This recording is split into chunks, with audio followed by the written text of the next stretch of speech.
Hi guys, and welcome back. In today's video, I'm gonna show you how you can enlarge the size of your keyboard on your smartphone. So let's start our video.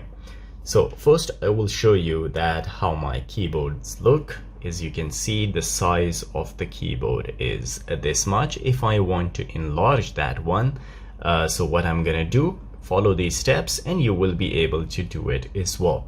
First thing you need to do is to tap on that gear icon, which is the settings of the keyboard.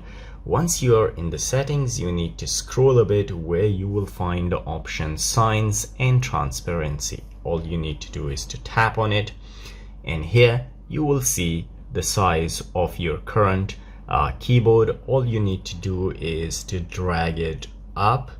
Once you drag it up, as you can see, the size has been increased to the maximum from here, and as you can see, the size has been changed. Now what you can do is, if you don't want it that much big, you can just reset the size, or if you are okay with it, just tap on done.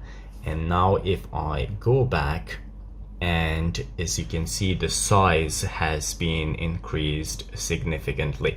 So guys, this is how you can enlarge the size of your keyboard on your smartphone. If you like the video, don't forget to subscribe. I will see you in the next video. Till then, take care.